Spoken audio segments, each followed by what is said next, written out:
Remember, in the last lecture, we have already started the duct design part, and in that particular session, we had the discussion about air handling unit, and after air handling unit, this duct layout and the actual duct layout that I told you that it is very complex thing. It involves number of ducts of different geometries, as you can observe in this particular picture, that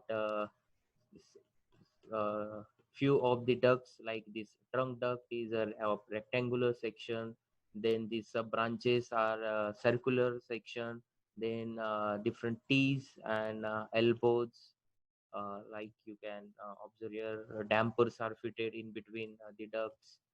Then so there are lots of, this is a very complex design involved in while designing the duct for your air conditioning system. So today we'll continue with this. So while designing such a complex thing, now we just go step by step how to design a duct, and the important part that your duct needs to do is it has to convey the conditioned air to the occupant. So you can observe that different duct geometries and different duct designs, how they affect the air conditioning. Now, also in the previous section or in the previous lecture, that we have started the discussion on the duct. We are just discussing the phenomena of fluid flow through your ducts, and of course in our case that fluid is air. So air flow through duct will again I will just brief you about this air through ducts. The fundamental equation used while designing the duct is this Bernoulli's equation, and this Bernoulli's equation is, I think everybody knows, and you already studied in the fluid mechanics. And in this equation, this how this total head is given, and this Bernoulli's equation is comprises of three components. First is P1 by rho g is the pressure head, V1 square by 2g is the velocity head, and Z is the static head. So this is the general Bernoulli's equation. Next is of course we have then studied that this Bernoulli's equation is uh, implies that for frictionless flow through a duct, the total pressure remains constant along the duct. But this is for ideal fluids, frictionless flows. But for actual or real flows, there you have to consider the finite viscosity of the fluid, and then fluid flows. Then some energy is also lost in overcoming this friction. So this energy is taken into consideration. So that is known as uh, head loss. So let us see what is this head loss is all about and how to calculate that head loss. Wait a minute, I'll just join few of your friends.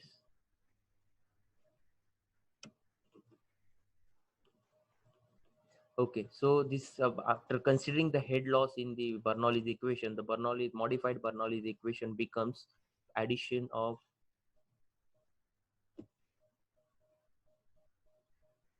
the modified Bernoulli's equation becomes addition of the this HL, which is the head loss. Now, uh, again at the end of this uh, slide, it is written that to overcome the fluid friction and the resulting head, the fan is required. So this to overcome this friction, this fan is employed in that particular air handling unit. And how to decide the fan power, that we already discussed. W fan is nothing but Q of air FTP, fan total pressure, divided by efficiency of the fan. So this W is, you can calculate likewise, and where FTP is a fan total pressure, and which you can obtain from this Bernoulli's equation. and this will give you either the fan total pressure you can calculate, and with the help of that FTP you can calculate the total fan power required. Then estimation of pressure losses in the ducts. When air flows through a duct, its total pressure drop in the direction of the flow. This pressure drop is due to first fluid friction, frictional pressure drop, which we call generally call as a frictional pressure drop or frictional loss, known as a delta PF. And the second loss is due to momentum change, due to change of direction and velocity, which we call as a momentum pressure drop or dynamic loss. In short, it is a dynamic losses. So first, so whenever air flows through any duct, the total pressure loss is comprises of two components. First is because of the friction loss, known as the delta PF, and second is the dynamic loss. So total pressure drop while flowing air through the duct is the frictional loss and the dynamic loss. So students, here you can now observe the second equation, which is everybody is quite aware of. That is the Darcy-Weisbach equation, is the most commonly used equation for estimating pressure drop in the internal flows. The same equation we are going to use to find out the delta PF, that is a frictional pressure drop, which is delta PF is FL by D into rho V square by 2, where F is the dimensionless friction factor, L is the length of the duct, and D is the diameter in case of circular ducts, and hydraulic diameter in case of non-circular ducts. So we'll see in coming slides that is what is the significance of these circular and non-circular ducts. Next is about friction factor, which is we all know that this friction factor is again depends on the flow, and which is ultimately is nothing but Reynolds number. So this Reynolds number is given by rho Vd upon mu. And now this relative surface roughness of the pipe or duct surface in contact with the fluid, that we'll see what how it will affect the frictional factor and frictional loss. For turbulent flow, the friction factor can be evaluated using the empirical correlation suggested by Colebrook and White, and is used and it is given in the equation 2 as shown here, and where Ks is the average surface roughness of inner duct expressed in same units as the diameter, means diameter and the surface roughness is having same unit. So in the this equation, F is a frictional factor, Ks is the average surface roughness, D is the diameter, Re is the Reynolds number. So if you know all these surface roughness, diameter, Reynolds number, then you can find out this F. Okay. Now, in general, air conditioning ducts fluid flow is generally considered as a turbulent flow, and second thing that you have to remember is that it is seen from the above equation that when the fluid flow is turbulent, the frictional factor is the function of Reynolds number, hydraulic diameter, and inner surface roughness of the duct. So you will get three things that while designing the duct, that fluid flow or friction factor is the function of these three. So be careful while dealing with these three things. So out of these three, let us see surface roughness. So some materials, commonly used materials for ducting is given, that like galvanized iron, which we call as the GI. Then concrete ducts you can observe in some old construction or old central air conditioning plant is having concrete ducts. Then riveted steel, cast iron, and commercial steel. Out of these 4 or 5 common materials are enlisted here, and their absolute roughness is in meter is given, which is denoted by epsilon. So for GI, it is 0.0015 meter.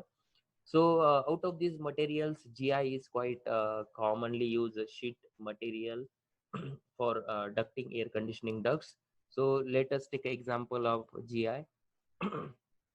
Excuse me.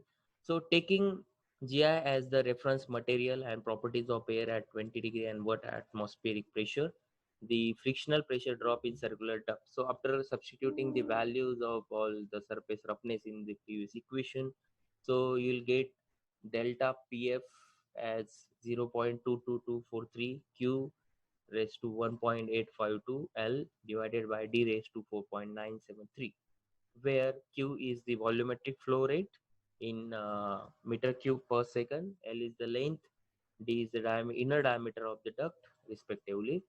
And students, again, like in case of steam and all that thing, psychrometry also, uh, there are two ways to deal with this equation. One is analytically, you can, by substituting the values, you can every time find out delta PF, that is the frictional pressure loss. Or there are some charts or some diagrams are plotted like psychrometry or a Euler chart, that in case of steam, we use Euler diagram or chart. So in the same, in the with the help of above equation, some charts are prepared, which is called as the friction charts. And these friction charts are created for estimation of the frictional pressure drop of standard air through circular ducts made up of GI. So specifically, the chart I am discussing is for circular duct with GI sheets. Okay, it is as we discussed in the previous slide also. Friction factor is dependent on the surface roughness, so it is a material property. And so while uh, plotting, am I audible to you all? So while plotting the friction chart, you must be specific with respect to its geometry and the material you are using. So this frictional chart that I'm going to use in the case is for GI. Okay, so two important things you have to remember before using this friction chart. First, this friction chart is only used for circular ducts, and second thing, this chart is for GI, only for GI. Okay, I hope you uh, got what I'm telling clear. So uh, keep these things while dealing with this flow friction charts clear. So is this visible to you all? Please leave a message in chat box if I'm audible, because some it's showing some error in the video.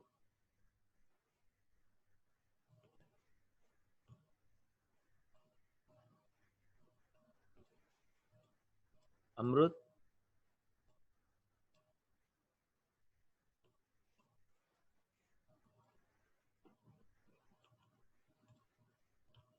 I'm audible.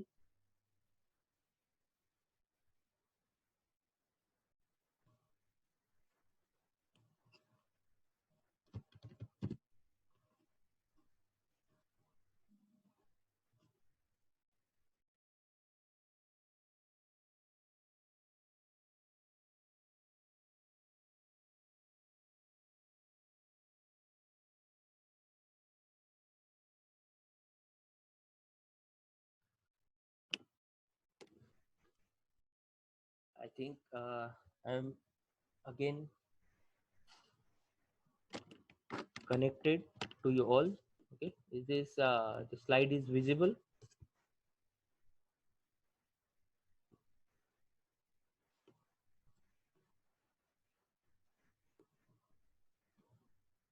Okay, thank you. So I was talking about this friction chart. So this friction chart is uh, for a specific material and only for circular ducts. Okay, please remember this. Now, this friction chart on x-axis, it is pressure loss in Pascal per meter. Okay, so this friction pressure loss is in per meter basis. On y-axis, on left hand side, it is a flow rate in meter cube per second. The inclined lines here, it is the duct diameter in meter. Then the inclined lines on the downward direction are the velocities. Okay, so upward lines for duct diameters, and these inclined downward lines are for velocity in meter per second. Clear? So this uh,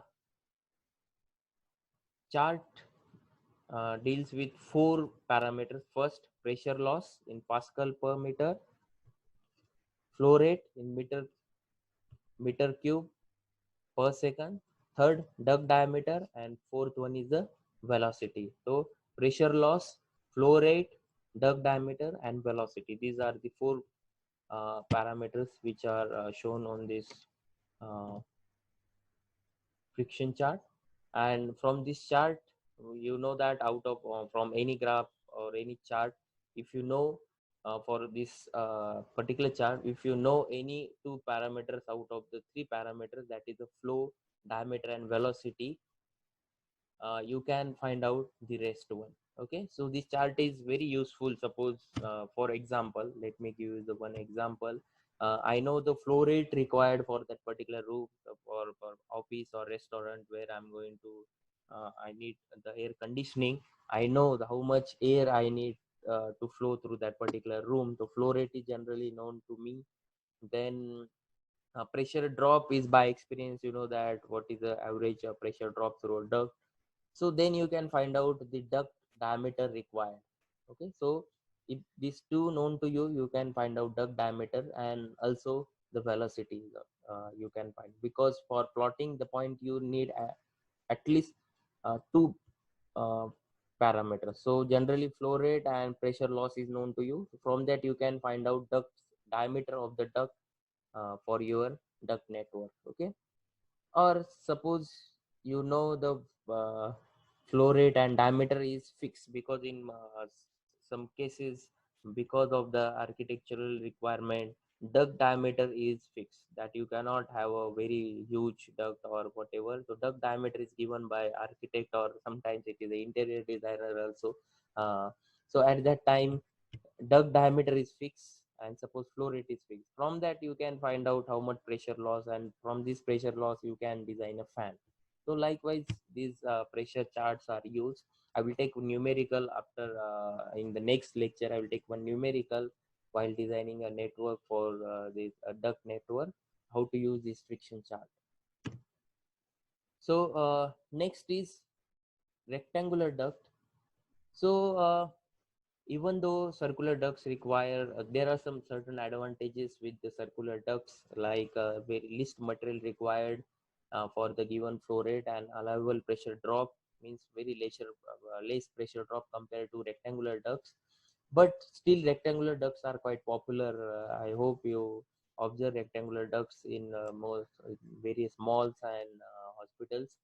And the reason for that is, first, they fit, this rectangular duct fits easily into the building construction, thus occupying less space.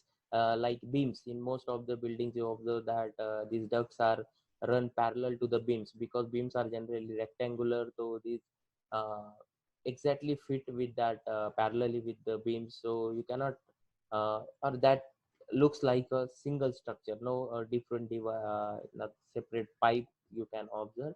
So that's why rectangular ducts are quite popular, and they are also easy to fabricate. So the second advantage is also easy fabrication. So because of these two practical advantages, rectangular ducts are quite popular.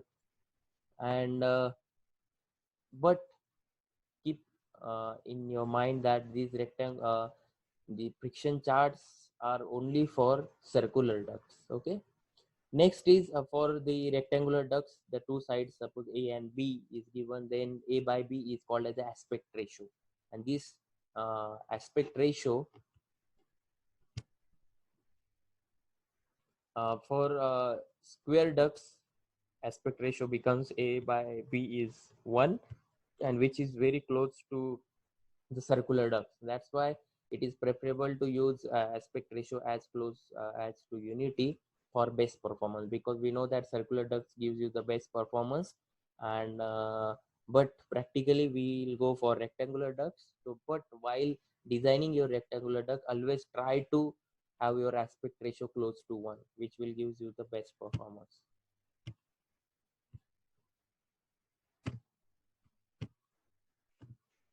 Now, friction chart is, as I told you, is only used for circular duct. Then what to do in practical, in day-to-day application, or the practicing in the field engineer, he will know will not do the calculation, the tedious calculation each time. So he has to use the friction chart. So, but that friction chart is only for circular duct. So how to overcome this problem? So this is overcome by using one concept known as a equivalent diameter. So by converting your sides into equivalent diameter, you can use friction chart. So the same is given in this equation, that a rectangular duct is said to be equivalent circular duct if the volume flow rate and frictional pressure drop per unit length are same for both. So after calculating these two parameters for rectangular and circular duct, it you'll get one equation given here. Remember this equation. This is very important equation, that d e- equation is equal to 1.3 ab raised to 0.625 divided by a plus b raised to 0.25. The above equation is found to be valid for aspect ratio less than or equal to 1.8 only. Keep remember this thing. Now we'll solve one numerical on the whatever the analysis we have studied. I have taken this numerical from NPTEL course from IIT Kharagpur. So this numerical is that 1 meter cube per second of air is conveyed through a straight horizontal duct of uniform cross section and length of 40 meter. If the velocity of air through the duct is 5 meter per second, find the required fan power input when first a circular duct is used, second a rectangular duct with aspect ratio of 1:4 is used. Take the efficiency of the fan to be 0.7, means 70%. If a GI sheet of 0.5 mm thick with a density of 8,000 kg per meter cube is used to construct the duct, how many kilograms of sheet material is required for circular duct and a rectangular cross-sectional duct? Assume standard conditions and the static pressure at the inlet and exit of the duct to be same. So students, the given numerical is for a straight horizontal duct of uniform cross section. So we have to highlight this part because straight uniform horizontal duct is very important. This statement is, and next is this numerical is divided into two parts. First is if it is a circular duct and if it is a rectangular duct. Okay, so let us solve this numerical. First, for circular duct, so for a circular duct, we know that delta PF pressure, frictional pressure drop is given by this equation as we discussed earlier. And for that, you need a diameter. That diameter you can calculate from this velocity and flow rate is given. From that, you will get cross sectional area is 0.2 and the diameter is, okay, just do one correction, it is square root of 4 cross section area by, so it is pi by 4 d square. With the help of this equation you can find out the diameter. Then after substituting the values you will get the value for pressure drop as 26.7 Newton per meter square. Since the duct is straight and dynamic pressure drop is zero, the absence of fitting means, as I told you, the duct is straight, there is no bending, no elbow. So total pressure drop is comprises of only one factor that we have discussed till now, is the friction factor, not the dynamic losses. So take only so total fan pressure is nothing but total friction loss in the absence of any fittings and bendings. So hence the required fan power is from this equation is Q FTP upon N is, okay. So fan total pressure is known to us, Q is known to us, efficiency is given is 30. So fan power required for circular duct is 38.14 watt, and required mass of the duct is, so mass is given by into perimeter pi d into thickness into density of material, which is also given, and from that you will get the value of mass for circular duct comes to be 3.64. Now for rectangular duct, the same thing. For rectangular duct with aspect ratio of 1:4, First find out the from cross section area. You can find out the respective sides A and B as shown here, and after finding the values of A and B, you can convert it into equivalent diameter with the help of this equation, which is 0.46 meter, and substitute the value in this frictional pressure loss equation, where that delta PF comes to be 41.24, and from that you can calculate the required fan power, and which comes to be 58.91, quite high. And again, mass of rectangular duct you can calculate as 2 into perimeter into thickness into density, and which comes to be 8.94. So for rectangular duct, fan power is 58.91 and mass is 8.94. Students, I just uh, summarizes the results in this table. And for rectangular and circular duct, you can observe that for the rectangular and circular duct, fan power requirement in watt is, for circular duct it is 38.14, and for rectangular duct it is 58. So for rectangular duct, power requirement is nearly 54% more in case of rectangular duct, and duct mass also, material required for duct fabrication is more in case of rectangular duct, which is 8.94, which is 41% more. So so you can conclude that for rectangular duct consumes 54% higher fan power, and whose weight is also 41%. So while designing the duct network, these things you have to remember. But as I told you, practical thing, in practical way, those uh, theory is backing the circular duct, that it requires less power and it requires less material. But practically for buildings aesthetic point of view, or buildings look or interior of the room, it's most of the time the engineer, HVAC engineer prefers to have a rectangular duct, but whenever it is possible, go for circular duct compared to rectangular duct. So with this, I just stop here for this first part. Okay, so first part of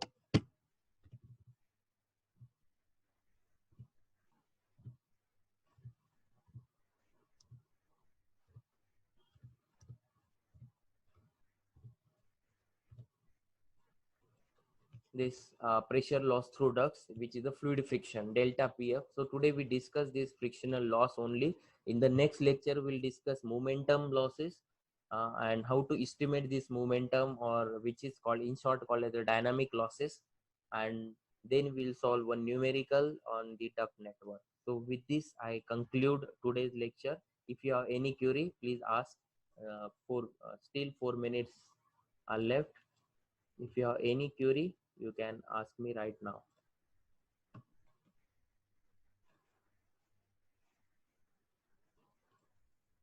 If not, please drop a message in the chat box so that I conclude today's session.